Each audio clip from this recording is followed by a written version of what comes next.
Shelby Smith, this is my wife, the lovely Della Smith, or Adela Smith, and we are from Minnesota. Today we're here at the 20th annual History Comes Alive, where you'll be able to meet with real citizens of Dunedin as they tell you all about their lives and different stories of growing up in Dunedin. Now we got to be very good friends, and eventually we went out together. And then one day you said, why don't you come back to my house and meet my little alligator? Yes, I remember that. And indeed I had a little alligator. I had brought an alligator back from, actually 2 little alligators back from Florida, just for fun, and they were swimming around in my bathtub, in my second bathroom, and I opened the door, and she looked at the 2 little alligators, and she went, ah! But you were touched, weren't you? I was. I thought, what a great sense of humor this man has. I think perhaps I'm going to stay with him. Ooh, and one thing led to another, and the next year, 1915, we were married in Mankato, Minnesota, and this is our actual wedding certificate that was issued that day to us in October of 1915. I'm depicting John Andrews today, whose parents are off to your, well, behind you are buried, Alan and Cornelia. The Andrews family was instrumental in creating what now is known as the Andrews Memorial Chapel. The original church was built here in the cemetery area in 1878, but the original chapel languished until 1970.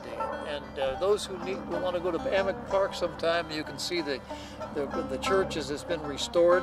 The Historical Museum moved it by sawing it in half and moving it down Alt 19 in 1970, which must have been quite a sight. And so the name Andrews is associated with that, and today we're celebrating that fact along with a living history. And so this gave me a chance to come out of the ground one more time. Howdy folks, my name is Barnette Brown. Welcome to call me Bart. I was here in the 1870s. Matter of fact, you're sitting in the land that used to be my property. As a homesteader, I got 160 acres of property. Reverend Brown came up to me one day and said, would you do us the honor if I could have some of your land for our cemetery and church? And I said, Reverend Brown, it'd be my honor and pleasure to be able to give you 10 acres of land to make it our official cemetery and church area. Because it's 20th anniversary, we also wanted to pair with some local theater students, so you'll get to meet with them as well. Hello, my name is Edna Turner. I was born in February of 1903, and I went to college to become a teacher, and I majored in English. And when I taught at the Red Brick Schoolhouse in Dunedin, I taught all subjects except for English.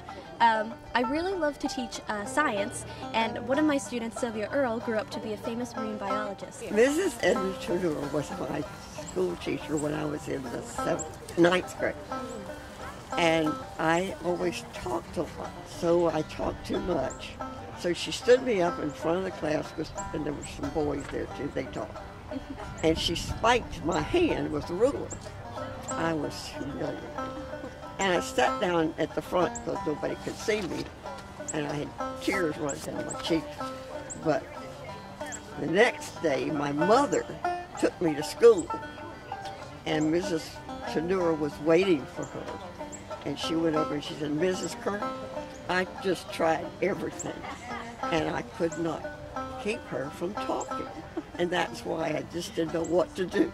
But anyway, Mrs. Tenura really was an excellent teacher.